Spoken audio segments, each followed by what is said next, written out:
آیت ہے جس میں اللہ نے ارشاد فرمایا کہ وعد اللہ الذین آمنوا منکم وعملوا الصالحات لیستخلفنہم فی الارض کما استخلف الذین من قبلہم ولیمکنن لہم دینہم الذی ارتضی لہم ولیبدلنہم بعد خوفہم امنا یعبدوننی لا یشرکون بی شیئا۔ اس آیہ مبارکہ کا مطلب یہ ہے کہ اللہ نے وعدہ کیا ہے ان لوگوں سے جو ایمان لائے ہیں اور جنہوں نے نیک عمل کیے ہیں۔ آپ ترجمے کو بہت غور سے سماعت فرمائیے گا، ایسا لگ رہا ہے جیسے آج ہی کی آواز ہے۔ اللہ نے وعدہ کیا ہے ان لوگوں سے جو ایمان لائے ہیں اور جنہوں نے نیک عمل کیے ہیں کہ وہ ضرور ان کو زمین پر خلافت عطا کرے گا، یعنی ان کو زمین پر اقتدار اعلیٰ عطا کرے گا، ٹھیک اسی طرح جیسے ان کے پہلے والوں کو عطا فرمایا تھا، اور ان کے واسطے اس دین کو اقتدار عطا کرے گا، اختیار عطا کرے گا، تمکن عطا کرے گا، پاور عطا کرے گا، جس دین کو اللہ نے ان کے لیے پسند کر لیا ہے۔ یہ جملہ بہت غور سے سنیے گا کہ اس دین کو اقتدار اعلیٰ عطا کرے گا، تمکن عطا کرے گا، وَلَيُمَكِّنَنَّ لَهُمْ دِينَهُمُ الَّذِي ارْتَضَىٰ لَهُمْ، اس دین کو مکنت، قدرت، پاور، اختیار اعلیٰ، جو ترجمہ چاہے کر لیجئے، عطا کرے گا جس دین کو اللہ نے ان کے لیے پسند کر لیا ہے۔ وَلَيُبَدِّلَنَّهُمْ بَعْدَ خَوْفِهِمْ أَمْنًا، اور ان کے خوف کو امن کی حالت سے بدل دے گا، اور اس وقت پوزیشن کیا ہوگی کہ یعبدوننی، سب کے سب میری عبادت کریں گے،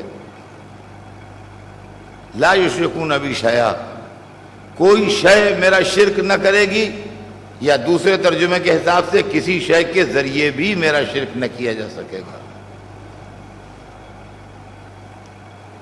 اس آیت کے پیش نظر میں پوچھنا چاہتا ہوں کہ یہ وعدہ اللہ کا کب پورا ہوگا؟ اس لیے کہ قرآن کے وعدے کیا معاذاللہ الیکشنی وعدے ہیں کہ جب ہم مسلمان ہو گئے تو بھول گئے کیا وعدے کیے گئے تھے، اور اگر ان اللہ لا یخلف المیعاد، اللہ وعدہ خلافی نہیں کرتا کا فلسفہ پیش نظر رکھا جائے تو اس وعدے کے پورے ہونے کا دن ابھی آیا نہیں ہے، اس وعدے کو پورا ہونا باقی ہے۔ وہ لوگ جو یہ کہہ کے اپنا پیچھا چھڑا لینا چاہتے ہیں کہ اس سے مراد خلافت راشدہ کا زمانہ ہے، تو ایک تو بات پورے خطہ ارض کے اوپر اقتدار دینے کی ہے، اور آپ نے آدھے سے بھی کم پر اقتدار دے کے بات کو ٹال دیا، یہ کون سے انصاف کی بات ہے؟ دوسری بات یہ کہ دور خلفائے راشدین میں مشرکین موجود تھے اور دنیا میں شرک ہو رہا تھا، خود عرب کے اندر مشرکین موجود تھے، اور اگر نہیں تھے تو وہ معاہدے جو دوسرے مذہب والوں سے طے کیے گئے ہیں اور لکھے گئے ہیں ان کے معنی کیا ہیں؟ تو یعبدوننی لا یشرکون بی شیئا کا وعدہ جو ہے وہ کب پورا ہوگا؟ خوف کی حالت کو امن کے عالم سے بدل دیں گے، یہ کب پورا ہوگا؟ کہ دور خلفائے راشدین خوف سے خالی نہیں تھا، یہ کہنا جذبات عقیدت میں تو ہو سکتا ہے درست ہو، لیکن اگر آپ تاریخ پڑھیں تو تاریخ آپ کو اس کی گواہی نہیں دے گی کہ وہ دور خوف سے خالی رہا ہے اور امن و امان کا گہوارہ بن کے رہا ہے، ایسی بات نہیں تھی۔ عزیزان محترم، جب ہم کتابیں دیکھتے ہیں اور وہ رسول اللہ کی خبریں پڑھتے ہیں جس میں اپنے آخری آنے والے جانشین کی خبر دی ہے، تو بہت سی حدیثیں ملتی ہیں، بہت سی حدیثیں ہماری سمجھ میں آتی ہیں، بہت سی حدیثیں ہماری سمجھ میں نہیں آتی ہیں۔ 1400 برس پرانی زبان ہے، آج ہماری زبان میں فرق پیدا ہو گیا ہے، بھلے وہ عربی ہی کیوں نہ ہو، جگہوں کے نام بدل گئے ہیں، مقامات کے نام بدل گئے ہیں، عنوان بدل گئے ہیں، لیکن میں نے جب اس کو پڑھا تھوڑا بہت اپنی جہالت اور کم علمی کے باوجود. تو میں نے یہ سوچا کہ اس کو ہم الگ الگ کیٹیگریز میں اگر بانٹ دیں تو معاملے کو سمجھنے میں آسانی ہوگی. چنانچہ ان حدیثوں کو جب میں نے الگ الگ کیٹیگریز میں بانٹنا شروع کیا تو 3 چیزیں جو ہیں وہ زمانہ غیبت میں ابھر کے سامنے آئیں کہ ظہور سے پہلے کیا پوزیشن ہوگی دنیا کی، کیا کنڈیشن ہوگی. ایک چیز تو یہ ابھر کے سامنے آئی کہ مذہب کی حالت بہت خراب ہو جائے گی. اب اس کے اوپر 100 حدیثیں، 150 حدیثیں، 200 حدیثیں جو ہیں وہ آپ اسی چیپٹر میں ڈالتے جائیے. اس لیے کہ لوگ عورتیں مردوں کا لباس پہنیں گی اور مرد عورتوں کا لباس پہنیں گے اور لوگ دین کی پرواہ نہیں کریں گے اور قرآن گا کے پڑھیں گے اور مسجدوں میں ڈیکوریشن بہت ہوگا، نمازی غائب ہوں گے اور دین کا یہ کھلواڑ کیا جائے گا. یہ سب کا مطلب کیا ہوگا؟ یہی مطلب ہوگا نا کہ دین پر لوگوں کا فیت اور بھروسہ گھٹ رہا ہوگا اور مذہب کی گرپ اور پکڑ جو ہے وہ عوام پر کم ہو رہی ہوگی، اس لیے ایسا سب ہوگا. تو ایک تو یہ چیز سامنے آئی کہ مذہب کی حالت جو ہے وہ ظہور سے پہلے خراب ہوگی، نمبر 1. نمبر 2 جو حدیثیں اس کے علاوہ دوسرے مضمون کی ملی اور اس کو جب پڑھا اور اس کو ایک دوسری کیٹیگری میں رکھا تو یہ سمجھ میں آیا کہ دنیا میں لا اینڈ آرڈر کی سچویشن بہت خراب ہوگی. جنگیں ہوں گی اور فساد ہوں گے اور مار پیٹ ہوگی اور ایک دوسرے کو کھائے جا رہا ہوگا اور ایک دوسرے کو مارے ڈال رہا ہوگا اور قتل و خون ہوگا اور غارت گری ہوگی اور فساد ہوگا. یہ دوسرا چیپٹر کہ لا اینڈ آرڈر کی سچویشن دنیا میں بہت زیادہ خراب ہوگی. ایک یہ چیز نتیجہ سامنے آیا. تیسری چیز جو ہم نے تیسری کیٹیگری جو حدیثوں کی سامنے آئی جس سے تیسری چیز ابھر کے سامنے آئی وہ یہ تھی کہ دنیا میں شارٹیج ہوگی ہر چیز کی، ہر چیز کی کمی ہوگی. ہر چیز جو ہے وہ اپنی ضرورت سے انسان کو کم مل رہی ہوگی. اب یہ جو چیزیں ہیں کہ لوگ ایک روٹی پر ایمان بیچ ڈالیں گے تو ایک روٹی پر ایمان کون بیچے گا؟ آپ انصاف سے بتائیے. جس کے گھر میں سال بھر کے کھانے کو رکھا ہوگا کیا پاگل ہو گیا ہے جو ایک روٹی پر ایمان بیچے گا؟ یہ وہی ایمان بیچے گا جس نے 2 وقت سے کھایا نہ ہوگا، وہ ایک روٹی پر ایمان بیچے گا.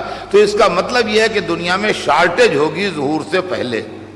پھر میں نے اپنے اس خیال کی تصدیق کی ان حدیثوں کو دیکھ کے جو ظہور کے بعد کے حالات بیان کرتی ہیں. ایسی حدیثیں بھی موجود ہیں کہ ظہور کے بعد دنیا کی کیا پوزیشن ہوگی وہ بیان کی جاتی ہے کہ ظہور کے بعد کیا ہوگا. تو ظہور کے بعد کی حدیثوں کا اگر آپ غور سے مطالعہ کریں گے تو وہ انہی 3 باتوں کی تردید کر رہی ہیں.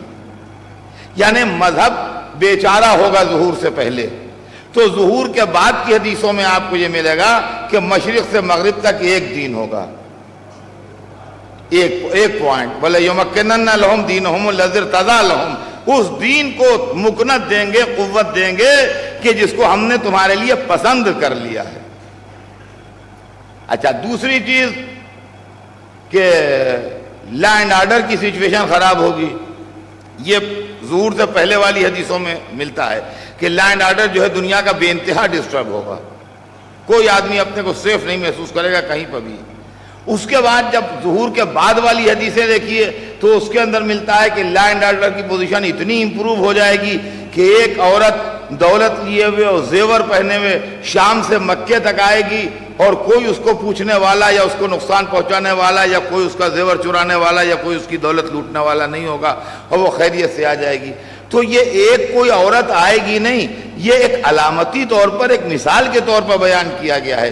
یعنی ایک کمزور عورت بغیر کسی مرد یا بغیر کسی پروٹیکشن کو ساتھ لیے ہوئے شام سے مکے تک سفر کرتی ہے اور وہ زیور بھی پہنے ہوئے ہے اور پیسہ بھی اس کے پاس ہے اور اس کے بعد بھی نہ کوئی اس کو لوٹتا ہے، نہ اس کا کوئی نظر کرتا ہے، نہ اس کا کوئی زیور چراتا ہے، نہ اس کا کوئی پیسہ لے جاتا ہے، نہ اس پورے راستے بھر وہ کسی ڈسٹربنس کا شکار ہوتی ہے. اس کا مطلب یہ ہے کہ لا اینڈ آرڈر کی پوزیشن اتنی امپروو کر جائے گی کہ انسان کو جان و مال کا پورا تحفظ حاصل ہوگا. اچھا تیسری چیز کہ شارٹیج ہوگی. تیسری چیز جو ظہور سے پہلے والی حدیثوں ملتی ہے وہ یہ ملتی ہے کہ شارٹیج ہوگی.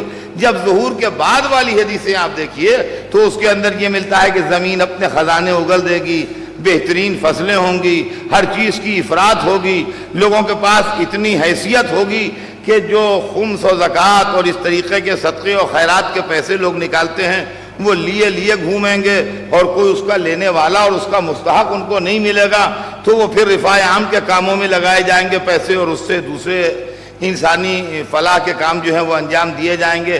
یعنی غریبوں کا، ضرورت مندوں کا، مستحقین کا، جو پریشانی کا شکار ہے وہ طبقہ ہی سماج سے ختم ہو جائے گا۔ یہ تمام چیزیں جو ہیں یہ سامنے آتی ہیں۔ اور عزیزان گرامی، یہ وہ عقیدہ ہے کہ جو ہم کو اسی رسول نے بتایا ہے، جس کے کہنے کے اوپر ہم نے اللہ کو مانا، جس کے کہنے پر ہم نے رسول کو مانا، جس کے کہنے پر ہم نے قیامت کو مانا، جس کے کہنے پر ہم نے نار و جنت کو مانا۔ اسی رسول نے بتایا کہ میرا ایک آخری نائب بھی آئے گا جو زمین کو آن کی عدل و انصاف سے بھر دے گا۔ میرے دوستو، اس عقیدہ غیبت اور عقیدہ امام آخر کے تمام مسلمان قائل ہیں۔ میں آپ کی تھوڑی دیر توجہ چاہتا ہوں، اس عقیدہ غیبت اور عقیدہ امام آخر کے تمام مسلمان قائل ہیں۔ اور صحیح بخاری میں بھی ہے کہ تمہاری کیا شان ہوگی جب عیسیٰ آسمان سے نازل ہوں گے اور امام تمہارا تمہیں میں سے ہوگا۔ تو شرح بخاری میں لکھا ہے کہ اس سے مراد قائم آل محمد ہیں جو عیسیٰ کو نماز پڑھائیں گے۔ سنن ابی داؤد اور سنن ابن ماجہ، یہ دونوں کتابیں صحاح ستہ میں شامل ہیں۔ وہ 6 کتابیں جو صحیح مانی جاتی ہیں عالم اسلام میں، ان میں ان دونوں کتابوں کے نام ہیں۔ آپ ملاحظہ فرمائیے اس کے اندر سنن ابی داؤد اور سنن ابن ماجہ میں رسول اللہ کی یہ حدیث بہت ڈیٹیل میں لکھی ہوئی ہے کہ اگر قیامت کے آنے میں ایک دن بھی رہ جائے گا تو اللہ اس دین کو اتنا طویل کر دے گا کہ میرا قائم آن کے دنیا میں انصاف کی حکومت قائم کر دے۔ تمام عالم اسلام اس بات کا بھی قائل ہے کہ امام مہدی آئیں گے۔ تمام عالم اسلام اس بات کا بھی قائل ہے کہ وہ نسل رسول سے ہوں گے۔ تمام عالم اسلام اس بات کا بھی قائل ہے کہ وہ سلسلہ علی و فاطمہ سے ہوں گے، اور اکثر اس کے بھی قائل ہیں کہ وہ سلسلہ حسین سے ہوں گے۔ تمام لوگ اس کے بھی قائل ہیں کہ وہ عیسیٰ کو نماز پڑھائیں گے۔ تمام لوگ اس کے بھی قائل ہیں کہ عیسیٰ آن کے ان کے ہاتھ پر بیعت کریں گے اور اللہ پوری کائنات عالم کو ان کے ہاتھ کے اوپر فتح عطا فرمائے گا اور ان کو زیر نگین کرے گا۔ تو کہا بھیا پھر اختلافی کیا ہے جب سب قائل ہیں ہم بھی قائل ہیں؟ بھائی اختلاف ایک چھوٹی سی بات کا ہے، اور چھوٹی سی بات کا اختلاف یہ ہے کہ ہم اس بات کے قائل ہیں کہ وہ پیدا ہو چکے ہیں اور بحکم خدا غیبت میں ہیں، اور بقیہ عالم اسلام یہ اس کا قائل ہے کہ جب اللہ کی مصلحت ہوگی تو وہ پیدا ہوں گے۔ اب رہ گیا یہ کہ یہ اختلاف کیوں ہے کہ ہم قائل ہیں کہ وہ پیدا ہو چکے اور دوسرے قائل ہیں کہ وہ پیدا ہوں گے۔ یہ معاملہ بہت گہرا ہے، اور یہ معاملہ جو ہے یہ بہت ٹھنڈے دل سے غور کرنے کا ہے۔ وہ گہرا معاملہ یوں ہے کہ ہم قائل ہیں کہ پیدا ہو چکے، ہم تو اپنی دلیل بعد میں دیں گے۔ جو قائل ہیں کہ پیدا نہیں ہوئے، ایک تو اس میں کچھ مولویوں کی جہالت کی کار فرمائی ہے، جو طول عمر پر دلیل نہیں دے پاتے، ان کے لیے سیدھا راستہ یہ ہے کہ پیدا ہوئے ہی نہیں۔ جس طریقے سے کہ معراج جسمانی کا انکار کر دیا جسم کے بلند ہونے پر دلیل نہ مہیا ہونے کی وجہ سے، ویسے ہی امام کے پیدا ہونے سے انکار کر دیا طول عمر پر دلیل نہ مہیا ہونے کی وجہ سے۔ ایک معاملہ تو یہ ہے، مگر یہ معاملہ جو ہے یہ 10% ہے، 90% معاملہ دوسرا ہے۔ وہ سنیے کیا ہے۔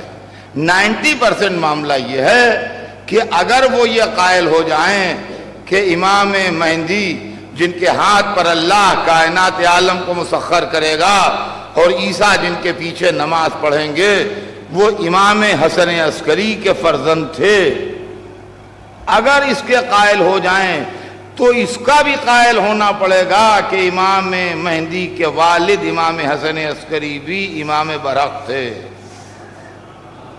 نتیجہ یہ ہوگا کہ ان کے مقابلے میں جو بنی عباس کے بادشاہ تھے ان کو باطل کہنا پڑے گا، اور جب امام حسن عسکری امام برحق تھے تو ان کے والد امام علی النقی بھی امام برحق تھے، اور ان کے مقابلے کے نظام کو باطل کہنا پڑے گا۔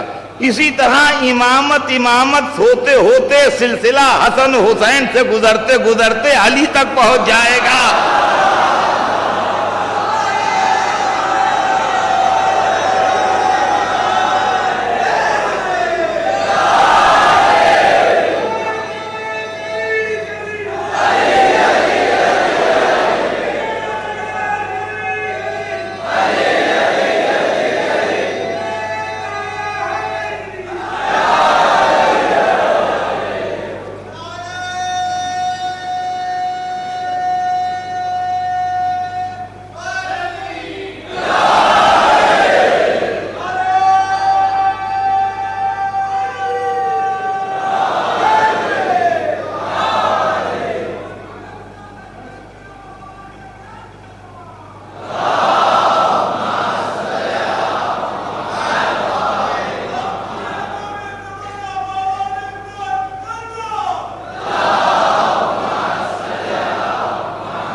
کچھ جاہل لوگ، کچھ ناسمجھ لوگ، کچھ بے پڑھے لوگ اپنے ایک نہ جانے کس جذبے کی تسلی کے لیے ہم سے اکثر و بیشتر مذاق بھی کرتے ہیں، پوچھتے بھی ہیں، مسخرہ پن بھی کرتے ہیں۔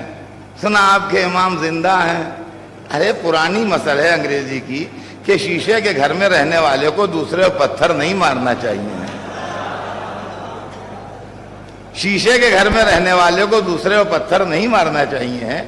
جو مسلمان حضرت عیسیٰ کو 2000 برس سے زندہ مان رہے ہیں، ان کو 1200 برس سے امام کو زندہ ماننے میں پریشانی ہو رہی ہے کہ کیسے زندہ ہیں۔ ابے کیسے زندہ کا کوئی سوال ہی نہیں ہے، آپ کیسے زندہ ہیں؟ ہمیں اپنی زندگی کی تھیوری سمجھائیے۔ میں کیسے زندہ ہوں؟ محرم میں بھی زندہ تھا، آپ کے سامنے مجلسیں پڑھ رہا تھا، اب تک زندہ ہوں۔ کیسے زندہ ہوں؟ کیا ڈیفینٹ تھیوری ہے میرے زندہ رہنے کی؟ تو عزیزان گرامی، نہ عمر، نہ صحت، نہ جوانی، نہ تندرستی، کوئی چیز زندگی کی گارنٹی نہیں ہے۔ آپ کہیں صاحب جوان ہیں کیسے نہ زندہ ہوں؟ تو کیا جوان نہیں مر جاتے؟ آپ کہیں تندرست ہیں کیوں نہ زندہ رہیں؟ تو کیا تندرست نہیں مر جاتے؟ آپ کہیں صحت مند ہیں کیوں نہ زندہ رہیں؟ تو کیا صحت مند نہیں مر جاتے؟ تو زندہ رہنے کی کوئی ڈیفینٹ تھیوری نہیں ہے سوائے اس کے کہ اللہ زندہ رکھے ہوئے زندہ ہے۔ اس کے علاوہ کوئی معاملہ ہے ہی نہیں۔ کوئی اس معاملے میں دو جواب ہی نہیں ہے، ایک ہی جواب ہے کہ اللہ زندہ رکھے زندہ ہے، اس کی مرضی ہے زندہ ہے۔ تو جب ہم سب اللہ کی مرضی سے زندہ ہیں تو ایک سے ایک چور زندہ ہو، ایک سے ایک بدماش زندہ ہو، ایک سے ایک بے ایمان زندہ ہو، اور جس کے سجدے بندگی کی آبرو ہو وہی زندہ نہ ہو۔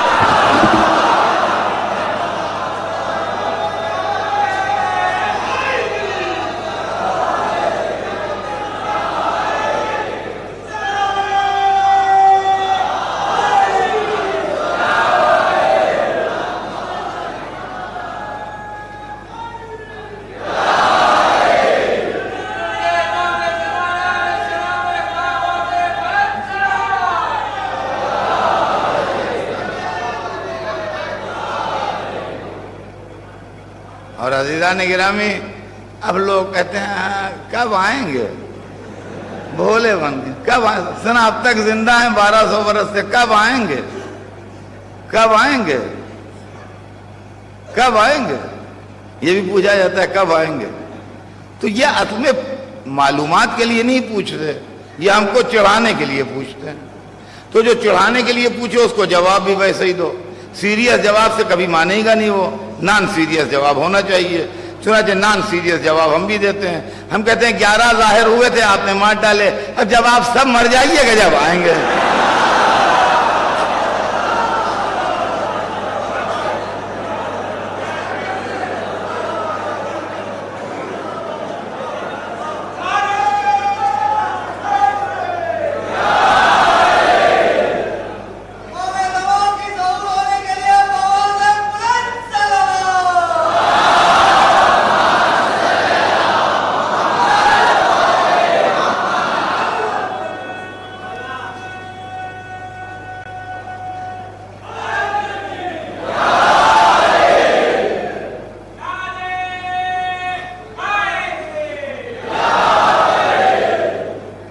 ایک طبقہ اور دلچسپ سوال کرتا ہے کہ سنا آپ ان کو خط بھی لکھتے ہیں؟ ہم نے کہا ہاں صحیح سنا ہے، لکھتے ہیں۔ جواب آتا ہے؟ یہ کتنا بچکانہ سوال ہے، جواب آتا ہے؟ اے آدمی کسی کو خط لکھے گا نہیں اگر جواب نہیں آئے گا تو۔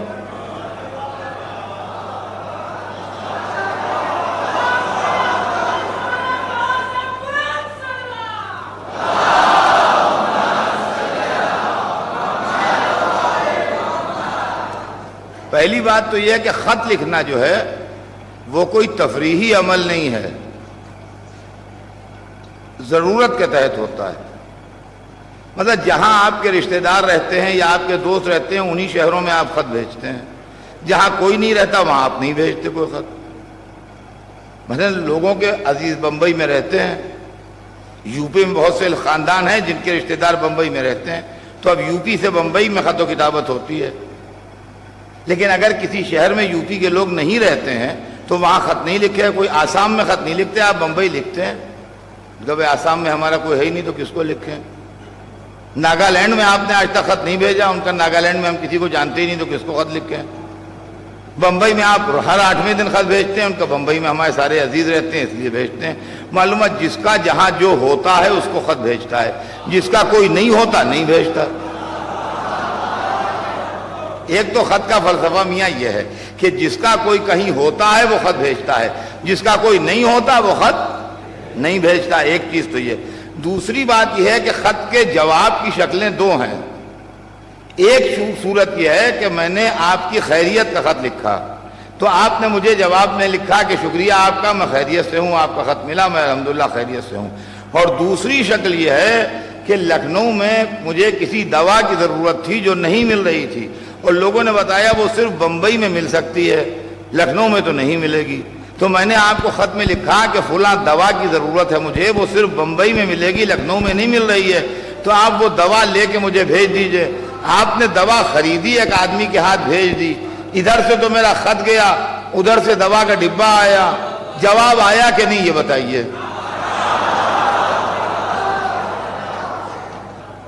جواب آیا کہ نہیں آیا؟ ان کا جواب تو آ گیا، ہم نے ان کو خط لکھا تھا دوا بھیج دی، انہوں نے دوا بھیج دی، دوا آ گئی، اس کا مطلب خط مل بھی گیا اور جواب آ بھی گیا۔ تو ہم جو اپنے امام کو خط لکھتے ہیں تو خیریت کا نہیں لکھتے ہیں۔ اس کی وجہ یہ ہے کہ چمکتا چاند بتا رہا ہے وہ خیریت سے ہیں، روشن سورج بتا رہا ہے وہ خیریت سے ہیں، ٹھہری بھی زمین بتا رہی ہے وہ خیریت سے ہیں، ہماری چلتی بھی سانسیں بتا رہی ہیں کہ وہ خیریت سے ہیں۔ تو خیریت تو ہمیں مظاہر کائنات دیکھ کے معلوم ہو گئی کہ خیریت سے ہیں۔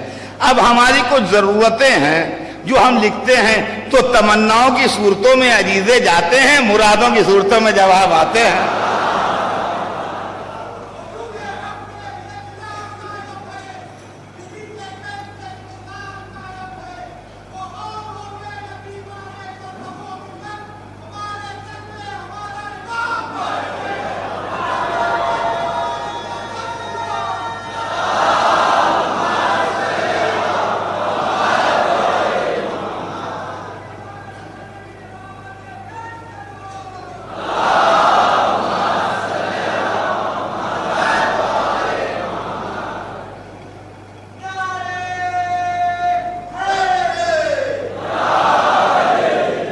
اچھا حضور، اب ایک بات اور رہ جاتی ہے، اکثر لوگ وہی پوچھ لیتے ہیں ہمت کر کے، چلو وہ بھی صحیح ہے، کہنے کہ سنا آپ پانی میں ڈال دیتے ہیں عریضہ اپنا؟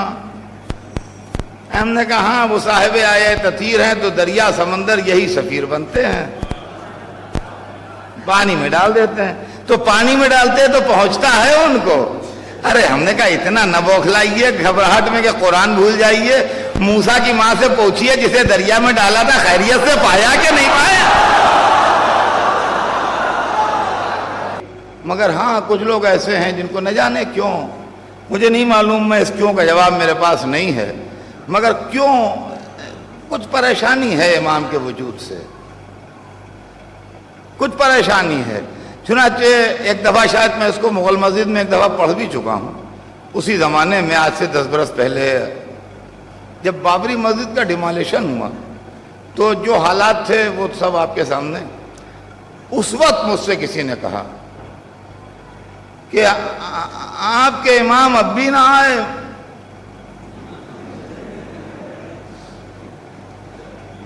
اب یہ دشمنی کی وہ قسم ہے کہ چھری گلے پہ ہے مگر دشمنی کے عہد پر قائم ہے، کہ وہ بہت اعلیٰ کوالٹی ہے خدا کی قسم، جو عام طور سے نہیں پائی جاتی. تو ہمیں برا بالکل نہیں لگا، نہ ہم اب نارمل ہوئے. ہم نے کہا بھائی اصل میں آپ صحیح فرماتے ہیں، ہماری بھی آنکھیں کھل گئیں اور بزرگوں کے دیے ہوئے جو عقیدے تھے ان کا پول بھی کھل گیا، اور ہم بھی اب وہی سوچ رہے ہیں جو آپ سوچ رہے ہیں کہ اگر ہوتے تو آتے، نہیں آئے گا کیا مطلب ہے کہ اگر ہوتے تو آتے. مگر ہم نے کہا ہمارے ساتھ ایک مشکل اور بھی ہو گئی. ان کا وہ کیا ہو گئی؟ ہم نے کہا ہمارے ساتھ ایک پرابلم اور ہو گئی کہ امامت کا عقیدہ ہمارے اصول دین میں چوتھے نمبر پر ہے، ہمارے یہاں پہلے نمبر سے گڑبڑ شروع ہو گئی کہ وہ بھی تو نہیں آیا جس کا گھر تھا. اگر ہوتا تو آتا، اگر دلیل نہ آنے کی نہ ہونا ہے، اگر نہ آنے کی دلیل نہ ہونا ہے تو یہ نہیں ہے اس لیے نہیں آئے، وہ بھی نہیں ہے اس لیے نہیں آیا.